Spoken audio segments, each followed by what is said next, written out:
नमस्कार प्यारे साथियों, मैं आज आपके लिए लूसेंट का क्वेश्चन लाया हूं जिसमें आपके फिजिक्स के क्वेश्चन होंगे, जिसमें आपके प्रकाश से संबंधित क्वेश्चन होंगे जो आपके चैप्टर वाइज होंगे। मैं आपको 3 चैप्टर कंप्लीट कर दूंगा। तो आज आपका चौथा चैप्टर है जिसमें आपके प्रकाश होंगे। 3 मैं आपको कंप्लीट कर दिया हूं। चलिए 4 नंबर में देखते हैं। प्रकाश है तो प्रकाश के बारे में आज हम जानेंगे और यह क्वेश्चन आपके आने वाली जितने भी कंपटीशन एग्जाम है उनके लिए बेटर होगा। इंपॉर्टेंट क्वेश्चन है तो क्वेश्चन को आप ध्यान से जरूर देखिएगा। वीडियो अच्छी लगेगी तो वीडियो को लाइक सब्सक्राइब और अपने दोस्तों में शेयर करना बिल्कुल मत भूलिए। चलिएगा, पहला नंबर क्वेश्चन क्या है आपका। प्रकाश छोटे छोटे कणों से मिलकर बना है जिसे हम कहते हैं प्रोटॉन, यानी ऑप्शन नंबर डी आपका सही हो जाएगा। अगला, प्रकाश तरंग किस प्रकार की तरंग है, तो अनुप्रस्थ तरंग है, यानी ऑप्शन नंबर ए आपका सही हो जाएगा। अगला, प्रकाश का तरंग सिद्धांत किसके द्वारा प्रतिस्थापित किया गया था। कहने का मतलब क्या है कि प्रकाश तरंग का जो सिद्धांत है कौन दिया है, तो हाइगेंस के द्वारा दिया गया है, यानी ऑप्शन नंबर बी आपका सही हो जाएगा। नेक्स्ट क्वेश्चन, निम्नलिखित में से कौन सी प्रघटना यह निर्णय लेने में सहायक होती है कि प्रकाश एक अनुप्रस्थ तरंग है, तो ध्रुवीकरण हो जाएगा। ऑप्शन नंबर सी आपका सही हो जाएगा। नेक्स्ट क्वेश्चन, प्रकाश के विद्युत चुंबकीय स्वरूप की खोज किसने की है, यानी प्रकाश के विद्युत चुंबकीय को खोज करता कौन है, तो मैक्सवेल है, यानी ऑप्शन नंबर सी आपका सही हो जाएगा। अगला क्वेश्चन देखिएगा ध्यान से, किसने सर्वप्रथम यह दिखलाया कि प्रकाश तरंगों का विवर्तन होता है, तो ग्रेमेल्डी हो जाएगा। ऑप्शन नंबर ए आपका सही हो जाएगा। नेक्स्ट क्वेश्चन, प्रकाश विद्युत प्रवाह का प्रतिपादन किया है। प्रकाश विद्युत प्रवाह का प्रतिपादन किया है, तो आइंस्टीन ने किया है।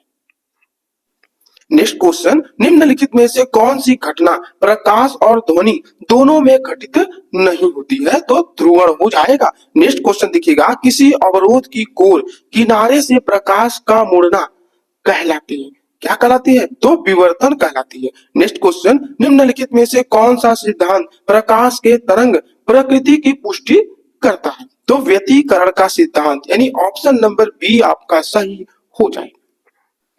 नेक्स्ट क्वेश्चन देखिएगा, प्रकाश विकिरण की प्रकृति होती है, तो तरंग एवं कण दोनों के समान होती है। प्रकाश के चिकने पृष्ठ से टकराकर वापस लौटने की घटना को क्या कहा जाता है, तो प्रकाश का परावर्तन कहा जाता है, यानी ऑप्शन नंबर बी आपका सही हो जाएगा। नेक्स्ट क्वेश्चन देखिएगा, प्रकाश में ध्रुवण की घटना से यह सिद्ध होता है कि प्रकाश तरंगे क्या है आपका अनुप्रस्थ तरंगे हैं, यानी ऑप्शन नंबर सी आपका सही हो जाएगा। अगला, सूर्य लगभग 4 × 10⁻26 यानी जूल प्रति सेकंड की दर से ऊर्जा दे रहा है, तो सूर्य से इतनी ऊर्जा निकलने से उसका द्रव्यमान किस दर से कम हो रहा है, तो 4 × 10⁹ केजी सेकंड इनवर्स के बराबर होता है, यानी ऑप्शन नंबर बी आपका सही होगा कि 4 × 10⁹ केजी सेकंड इनवर्स कम हो रहा है। अगला, प्रकाश का वेग सर्वप्रथम किसने दिया था। प्रकाश का जो वेग है सर्वप्रथम कौन वैज्ञानिक दिया है, तो रोमर है, ऑप्शन नंबर सी आपका सही हो जाएगा। अगला, प्रकाश का वेग किसमें अधिकतम होता है, तो निर्वात में होता है, किसमें, निर्वात में। नेक्स्ट क्वेश्चन देखिएगा, माध्यम के तापमान में वृद्धि के साथ प्रकाश की गति क्या होती है, घटती है कि बढ़ती है, वैसी ही रहती है, यानी समान रहती है। जल, कांच व हीरे में प्रकाश की चाल निम्न क्रम में होती है, तो किसमें, जल सबसे पहले होगा, उसके बाद कांच होगा, उसके बाद क्या होगा, हीरा होगा, यानी ऑप्शन नंबर बी आपका सही हो जाएगा। नेक्स्ट क्वेश्चन, चंद्रमा से पृथ्वी तक आने में प्रकाश को लगभग कितना समय लगता है, तो कितना समय लगता है, 1 सेकंड लगता है। कितना, 1 सेकंड। चंद्रमा को पृथ्वी तक आने में प्रकाश को लगभग कितना समय लगता है, तो 1 सेकंड में आ जाता है। अगला, सूर्य का प्रकाश हमारे पास लगभग कितने समय में पहुंचता है, मतलब सूर्य का जो प्रकाश है पृथ्वी तक पहुंचने में कितना समय लगता है, तो 8 मिनट का समय लेता है। और यह सब दोनों क्वेश्चन क्या है, इंपॉर्टेंट है। क्वेश्चन को आप ध्यान रखिएगा कि चंद्रमा पृथ्वी तक आने में 1 सेकंड का समय लेता है और सूर्य का प्रकाश पृथ्वी तक आने में 8 मिनट का समय लेता है। नेक्स्ट क्वेश्चन देखिएगा, प्रकाश का वेग होता है प्रकाश का वेग क्या है? 3 के गुणे 10 के घाते 8 मीटर पर सेकंड होता है। यानी ऑप्शन नंबर बी आपका सही हो जाएगा। सूर्य ग्रहण के समय सूर्य का कौन सा भाग दिखाई देता है? सूर्य ग्रहण के समय सूर्य का कौन सा भाग दिखाई देता है? तो किरीट यानी कोरोना दिखाई देता है। ठीक है। अगला, पूर्ण सूर्य ग्रहण का अधिकतम समय कितना होता है? पूर्ण यानी पूरा सूर्य ग्रहण यदि है तो कितने समय तक होता है? तो आपका 460 सेकंड होता है। अगला क्वेश्चन देखिएगा, सूर्य ग्रहण तब होता है, यानी सूर्य ग्रहण कब होता है? तो आपको बताना है कि सूर्य ग्रहण कैसे होता है और किनके बीच होता है। तो चंद्रमा बीच में होता है। सूर्य ग्रहण कब होगा? जब चंद्रमा बीच में होगा, यानी ऑप्शन नंबर ए आपका सही हो जाएगा। कहने का मतलब क्या है कि जब पृथ्वी और सूर्य के बीच में चंद्रमा आ जाए, जब सूर्य और पृथ्वी के बीच में चंद्रमा आ जाए तो सूर्य ग्रहण होता है। ठीक है। चलिए चलिए मेरे प्यारे साथियों, देखिए अगला नंबर क्वेश्चन क्या है कि चंद्र ग्रहण घटित होता है तो पूर्णिमा के दिन होता है। अगला क्वेश्चन देखिएगा, सूर्य ग्रहण कब होता है? तो प्रतिपदा यानी अमावस्या के दिन होता है। चलिए नेक्स्ट क्वेश्चन देखते हैं क्या है क्वेश्चन। एक कटा हुआ हीरा क्यों जगमगाता है? तो पूर्ण आंतरिक परावर्तन के कारण जगमगाता है। अगला क्वेश्चन देखिएगा, पानी से भरे किसी बर्तन में पड़ा एक सिक्का किस कारण थोड़ा उठा हुआ प्रतीत होता है? तो प्रकाश के अपवर्तन के कारण होता है। चलिए नेक्स्ट क्वेश्चन देखिएगा कि पानी में लटका कर बैठे हुए व्यक्ति को उसका पैर मुड़ा हुआ और छोटा दिखाई देता है, क्यों? अपवर्तन के कारण। अगला, जब एक कॉम्पैक्ट डिस्क यानी सीडी सूर्य के प्रकाश में देखी जाती है तो इंद्रधनुष के समान रंग दिखाई देती है। तो इसकी व्याख्या की जा सकती है तो परावर्तन एवं विवर्तन की परिघटना के आधार पर होती है। ठीक है। चलिए अगला क्वेश्चन देखिएगा, जब जल के अंदर पड़ी हुई मछली किस कारण से अपनी वास्तविक गहराई से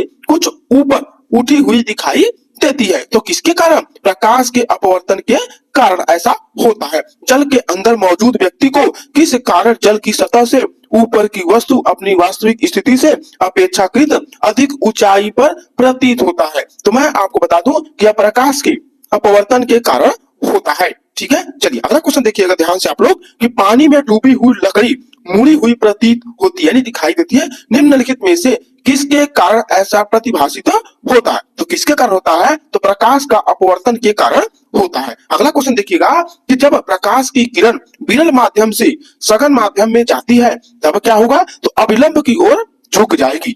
चलिए आगे देखते हैं अगला क्वेश्चन क्या है कि पूर्ण आंतरिक परावर्तन होता है जब प्रकाश जाती है। तो प्रकाश कहाँ जाती है? सघन माध्यम से विरल माध्यम की ओर आपतन कोण यानी क्रांति कोण से अधिक के साथ। ठीक है। चलिए आगे देखते हैं अगला क्वेश्चन क्या है कि इंद्रधनुष किस कारण से बनता है?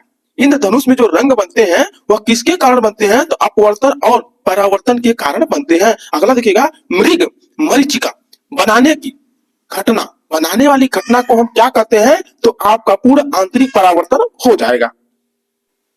अगला क्वेश्चन देखिएगा, पेट अथवा शरीर के अन्य आंतरिक अंगों के अन्वेषण के लिए प्रयुक्त तकनीक एंडोस्कोपी आधारित है। तो किस पर आधारित है? तो पूर्ण आंतरिक परावर्तन परिघटना पर आधारित है। अगला देखिएगा, तरल से भरे हुए बीकर का तल किस कारण से कुछ ऊपर उठा हुआ दिखाई देता है? तो आपका अपवर्तन हो जाएगा, अपवर्तन के कारण दिखाई देता है। अगला देखिएगा, सूर्य से प्रकाश का आंतरिक परावर्तन हो सकता है यदि प्रकाश कांच से वायु में जाए। अगला, चटका हुआ कांच चटकीला प्रतीत होता है तो आपका पूर्ण आंतरिक परावर्तन हो जाएगा। चलिए नेक्स्ट क्वेश्चन देखते हैं क्या है कि इंद्रधनुष तब बनते हैं जब सूर्य का प्रकाश यानी स्पेक्ट्रम क्या होता है? सूर्य का प्रकाश कब होगा, कैसा होगा, तब बनेगा इंद्रधनुष। तो आपका वायुमंडल में वर्षा बूंदों पर गिरने से अपवर्तन और आंतरिक परावर्तन होता है। अगला देखिएगा, इंद्रधनुष कितने रंग दिखते हैं? इंद्रधनुष में कितने रंग दिखते हैं? तो आपको मालूम है इंद्रधनुष में 7 रंग दिखते हैं। कितने? 7। चलिए आगे देखते हैं क्या क्वेश्चन कि प्रकाशीय फाइबर किस सिद्धांत पर कार्य करता है? तो अपवर्तन के सिद्धांत पर कार्य करता है। अगला, संबंधित माध्यम युग्म के क्रांतिक कोण से अधिक आपतन कोण का सघन से विरल माध्यम की ओर जाने वाली प्रकाश किरण क्या कहलाती है? तो आपका समग्र आंतरिक परावर्तन कहलाती है। अगला क्वेश्चन देखिएगा आप लोग ध्यान से कि निम्नलिखित में से कथनों पर हमें विचार करना है कि दृष्टि का एक दोष दीर्घ दृष्टि है, जिसमें क्या होता है कि आपका हमें मिलाना है कि कौन मेल खा रहा है। यानी कोई व्यक्ति दूरस्थ वस्तु का स्पर्श नहीं देख सकता, ठीक है, नहीं देख सकता। कोई व्यक्ति निकटस्थ वस्तु को स्पर्श नहीं देख सकता है। आंख का निकट बिंदु समान इससे दूर हट जाता है। आंख का दूरस्थ बिंदु हटकर आंख क्यों आ जाता है। यानी आपका 2 और 3 सही हो जाएगा, 2 और 3 आपका सही हो जाएगा। ठीक है, चलिए आगे देखते हैं क्या है क्वेश्चन। यौगिक सूक्ष्मदर्शी क्या होता है? यौगिक सूक्ष्मदर्शी क्या होता है? तो ऐसा सूक्ष्मदर्शी जिसमें लेंसों के 2 सेट होते हैं, एक नेत्राकार लेंस और एक नेत्रक होता है। अगला देखिएगा, किसके कारण प्रकाश नीला दिखाई पड़ता है? देखिए हम कभी देखते हैं आकाश हमें नीला दिखाई देता है, तो किसके कारण? तो प्रकीर्णन के कारण ऐसा होता है। किसके कारण? प्रकीर्णन के कारण। अगला क्वेश्चन देखिएगा, जब प्रकाश किरण एक माध्यम से दूसरे माध्यम में जाती है तो इसकी क्या होती है? आवृत्ति समान बनी रहती है। अगला क्वेश्चन देखिएगा कि आकाश नीला दिखाई पड़ता है, तो किसके कारण आकाश जो है नीला दिखाई पड़ता है? तो नीले प्रकाश का प्रकीर्णन सबसे अधिक होता है। अगला देखिएगा, वातावरण में प्रकाश का विसरण निम्नलिखित में से किसकी वजह से होता है? तो धूल कण के कारण ऐसा होता है। अगला देखिएगा कि चंद्र सतह पर एक प्रेक्षक को दिन के समय आकाश कैसा दिखाई देगा? तो आपको काला दिखाई देगा। अगला, एक गोलाकार वायु का बुलबुला किसी कांच के टुकड़े में अंतः स्थापित होता है। उस बुलबुले से गुजरती हुई प्रकाश की किरण के लिए वह बुलबुला किसी की तरह यानी किसकी तरह व्यवहार करेगा? तो मैं आपको बता दूं कि यह अपसारी लेंस यानी अवतल लेंस की तरह यह कार्य करता है। ठीक है, इंपॉर्टेंट क्वेश्चन है। चलिए आगे देखते हैं क्या है क्वेश्चन कि यातायात सिग्नलों में लाल प्रकाश प्रयुक्त किया जाता है, तो क्यों लाल प्रकाश प्रयुक्त किया जाता है? लाल रंग का सबसे कम परिक्षेपित होता है। परिक्षेपित यानी दूर से भी लाल कलर क्या होता है? दिख जाता है। अगला, समुद्र नीला प्रतीत होता है। समुद्र जो है नीला प्रतीत होता है तो आकाश के परावर्तन तथा जल के कणों द्वारा प्रकाश के प्रकीर्णन के कारण जल जो है समुद्र का नीला दिखाई देता है। अगला चलिए देखिए क्वेश्चन क्या है कि सूर्योदय और सूर्यास्त के समय वायुमंडल में लालिमा किसके कारण दिखाई देता है? यानी जब सूर्य अस्त होता है तब भी लाल दिखाई देता है, और जब सूर्यास्त होता है यानी उगता है तब भी लाल दिखाई देता है। तो क्यों क्यों किसके कारण दिखाई देता है? तो प्रकाश के प्रकीर्णन के कारण होता है। अगला देखिएगा, इंद्रधनुष में किस रंग का विक्षेपण अधिक होता है? तो बैगनी रंग का विक्षेपण अधिक होता है। चलिए आगे देखते हैं क्या है क्वेश्चन कि तारे आकाश में वास्तव में जितनी ऊंचाई पर होते हैं वे उससे अधिक ऊंचाई पर प्रतीत होते हैं। इसकी व्याख्या किसके द्वारा की जानी चाहिए? तो वायुमंडलीय अपवर्तन के कारण की जानी चाहिए। अगला, सूखा बालू चमकीला क्यों दिखाई देता है जबकि गीला बालू धूतहीन होता है? देखिए जब बालू गीला नहीं रहेगा तो चमकता है, और जैसे ही उसपे बारिश हो या पानी आ जाए तो धुंधला होता है। तो क्यों? इसका कारण है परावर्तन। अगला, पेरिस्कोप बनाने में निम्नलिखित में से कौन सा एक प्रयुक्त होता है? तो समतल दर्पण का उपयोग किया जाता है। चलिए आगे देखते हैं क्या है कि साबुन के पतले झाग में चमकदार रंगों का बनना किस परिघटना का परिणाम होता है? देखिए साबुन का जब झाग बनता है उसमें भी चमक होता है और उसमें भी इंद्रधनुष बनता है, देखिएगा आप कभी। तो क्यों किसके कारण होता है? तो बहुलित परावर्तन और व्यतिकरण के कारण होता है। अगला, वाहन पीछे से आने वाली वस्तुओं को देखने के लिए किसका प्रयोग किया जाता है? तो उत्तल दर्पण का प्रयोग किया जाता है। अगला क्वेश्चन देखिएगा क्या है क्वेश्चन कि निम्न में से क्या वायुमंडलीय अपवर्तन का परिणाम नहीं है? तो सूर्य और सूर्यास्त के समय लाल दिखाई देना। अगला क्वेश्चन देखिएगा कि रोगियों के दांत देखने में दंत चिकित्सकों द्वारा प्रयुक्त दर्पण कौन सा होता है? यानी जो दांत के डॉक्टर होते हैं वो अंदर यानी दांत में देखते हैं तो कौन से लेंस के माध्यम से देखते हैं? तो अवतल लेंस के देखते हैं यानी अवतल दर्पण से देखते हैं। अगला देखिएगा कि वाहनों के अग्रदीपों यानी हेडलाइटों में किस प्रकार के दर्पण का इस्तेमाल किया जाता है? तो परवलयी दर्पण का इस्तेमाल किया जाता है। अगला देखिएगा कि दाढ़ी बनाने के लिए काम में लेते हैं यानी कौन से शीशे का प्रयोग करते हैं? क्या आपका अवतल होता है, उत्तल होता है? तो क्या होता है? अवतल दर्पण होता है। चलिए अगला क्वेश्चन देखिएगा, इंपॉर्टेंट क्वेश्चन है। क्या है आपका कि इनमें से कौन सा सही है? यानी हमें फार्मूला बताना है कि कौन सा इसमें सही होगा। तो मैं आपको बता दूं यह इंपॉर्टेंट क्वेश्चन है। तो 1/f बराबर 1/u प्लस 1/v होता है। ठीक है, ध्यान रखिएगा आप लोग। यानी ऑप्शन नंबर सी आपका सही है। अगला, किसी वस्तु का प्रतिबिंब मनुष्य की आंख में कहां पर बनता है? तो रेटिना पर बनता है। अगला, रेटिना पर नेत्र द्वारा निर्मित प्रतिबिंब होता है तो क्या होगा आपका?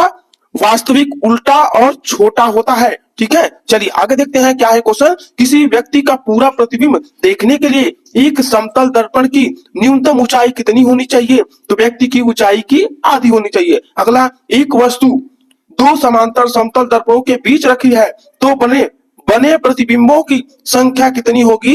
तो अनंत होगी। ठीक है, चलिए आगे देखते हैं क्वेश्चन कि दो समतल दर्पणों को 90 डिग्री के कोण पर रखा गया है और उनके मध्य एक मोमबत्ती जल रही है, तो दर्पण में मोमबत्ती के कितने प्रतिबिंब बनेंगे? यानी कितना मोमबत्ती आपको दिखाई देगा? तो 3 दिखाई देगा। कितना? 3। अगला, जब समतल दर्पणों की सहायता से किसी वस्तु के प्रतिबिंब प्राप्त करने के लिए दर्पणों के बीच कितने डिग्री का कोण बनेगा? तो 90 डिग्री का कोण बनेगा। अगला, यदि एक व्यक्ति दो समतल दर्पणों जो 60 डिग्री पर यानी 60 डिग्री पर कोण पे क्या था? अनंत होता है, यानी अनंत होता है, तो उसके बीच खड़ा हो तो उसे कितने प्रतिबिंब दिखेंगे? तो सी यानी 5 दिखेंगे, यानी ऑप्शन नंबर सी आपका सही हो जाएगा। अगला, अभिसारी लेंस वह होता है जो काल्पनिक प्रतिबिंब बनाता है। अगला, अपसारी लेंस वह होता है जो किरणें फैलाता है। अगला, प्रकाश का रंग निर्धारित होता है किसके कारण होता है? तो आपका तीव्रता के कारण होता है। अगला देखिएगा कि पानी में हवा का बुलबुला वैसे ही काम करेगा जैसे अवतल लेंस काम करता है। अगला क्वेश्चन देखिएगा, हम पृथ्वी के पृष्ठ पर सूर्य का प्रकाश प्राप्त करते हैं, यह प्रकाश जो है किस प्रकार के किरण पुंज होते हैं? तो आपका समांतर होते हैं। अगला इंपॉर्टेंट क्वेश्चन है कि डायोप्टर किसकी इकाई है? डायोप्टर जो है लेंस की क्षमता की इकाई है, यानी लेंस की क्षमता को मापता है। अगला, धूप के चश्मे की क्षमता होती है, धूप के चश्मे की क्षमता होती है तो जीरो डायोप्टर, यानी उसमें कोई लेंस नहीं होता है, जीरो होता है। ठीक है, अगला देखिएगा कि एक लेंस का फोकस सांतर यानी 25 सेंटीमीटर होता है। यदि नॉर्मल में देखा जाए तो 25 सेंटीमीटर आपको दिखना चाहिए। ठीक है, यदि कोई प्रॉब्लम हो, यदि कोई नंबर आपको आ जाए तब उस समय प्रॉब्लम आपको होगा। तो किसके कारण, यानी एक लेंस का फोकस समांतर 25 सेंटीमीटर होता है तो उसकी क्षमता क्या होगी? तो प्लस 4D होगी। क्या होगी? Plus 4D। अगला, एक उत्तल लेंस की फोकस दूरी 0.2 मीटर है तो इसकी क्षमता होगी तो प्लस 5D होगी। क्या होगी? Plus 5D। ठीक है, अगला देखिएगा, यदि किसी ऐनक के लेंस का पावर +2 डायोप्टर हो तो इसके फोकस की दूरी क्या होगी? तो मैं आपको बता दूं कि 50 सेंटीमीटर हो जाएगा। अगला क्वेश्चन चलते हैं, देखिएगा ध्यान से क्या है क्वेश्चन कि एक लेंस को जब पानी में डुबाया जाता है तो उसकी क्षमता क्या होगी? घट जाएगी। क्या होगी? घट जाएगी। अगला, प्रिज्म में प्रकाश के विभिन्न रंगों का विभाजन कहलाता है तो प्रकाश का वर्ण विक्षेपण कहलाता है। देखिए, हमारी वीडियो आपको पसंद आए तो हमारी वीडियो को आप लाइक, सब्सक्राइब और अपने दोस्तों में शेयर करना बिल्कुल मत भूलिएगा। तो सभी के सभी क्वेश्चन आपके इंपॉर्टेंट होंगे और चैप्टर वाइज होंगे। मैं चैप्टर वाइज आपको कंप्लीट करने का पूरा प्रयास कर रहा हूं, तो आप क्वेश्चन को देखिए और जानकारी प्राप्त कीजिए। आप जब तक पढ़ेंगे नहीं, प्रैक्टिस नहीं करेंगे, तब तक कुछ नहीं होने वाला है। इसलिए आप क्वेश्चन को देखिए और समझिए। यदि आपको कोई डाउट लगे, कोई प्रॉब्लम हो और भी अनदर यदि कोई क्वेश्चन हो तो आप हमसे कमेंट करके या हमारे टेलीग्राम से जुड़ करके आप हमसे पूछ सकते हैं। तो चलिए हम क्वेश्चन पे जाते हैं। देखिए क्वेश्चन क्या है कि प्रिज्म से गुजरने पर सूर्य के प्रकाश की किरणें विभिन्न रंगों में विभक्त हो जाती हैं। तो विभक्त जब होंगी तो क्या होगा? आपका विभक्त जब होगा ना तो विभिन्न रंगों की किरणों का विचलन यानी भिन्न भिन्न हो जाएगा, यानी अलग अलग हो जाएगा। ठीक है, श्वेत प्रकाश कितने रंगों के मेल से बना हुआ है? तो 7 रंगों के मेल से बना हुआ है। चलिए आगे देखते हैं कि श्वेत प्रकाश जब प्रिज्म से होकर गुजरता है तो जो वर्ण सबसे अधिक विचलित होता है वह कौन है? तो आपका बैगनी रंग जो है सबसे ज्यादा विचलित होता है। अगला देखिएगा कि प्रकाश का निम्नलिखित में से कौन सा रंग प्रिज्म में से होकर सबसे कम अपसरित होता है, यानी कहने का मतलब सबसे कम विचलित होता है। तो ऐसा कौन सा रंग है? तो आपका लाल हो जाएगा। लाल क्या होता है? दूर से भी दिखता है। ठीक है, चलिए आगे देखते हैं क्वेश्चन क्या है कि प्राथमिक रंग है। प्राथमिक रंग है तो आपका वे रंग जो अन्य रंगों के मिश्रण से उत्पन्न नहीं किए जा सकते। अगला, 3 मूल रंग है। 3 मूल रंग है कौन कौन? नीला, लाल, हरा। नीला, लाल, हरा कौन है? 3 मूल रंग कौन कौन है? नीला, लाल, हरा। चलिए अगला, श्वेत प्रकाश का अपने विभिन्न रंगों में अलग होने की क्रिया को क्या कहते हैं? तो वर्ण विक्षेपण कहते हैं। अगला क्वेश्चन देखिएगा कि निम्न में से कौन सा प्राथमिक रंग नहीं है? प्राथमिक रंग आपको बताना है कि नहीं है तो आपका पीला हो जाएगा, प्राथमिक रंग नहीं है। अगला, निम्नलिखित में से किस रंग का तरंग दैर्घ्य सबसे अधिकतम होता है। तरंग दैर्घ्य क्या होता है कि अधिकतम होगा, तो आपका लाल होगा। आप लाल को याद रखिएगा, ठीक है। चलिए आगे देखते हैं कि निम्नलिखित में से कौन सा रंग सम्मिश्रण दिन और रात के समय सर्वाधिक सुविधाजनक होता है। Yeah.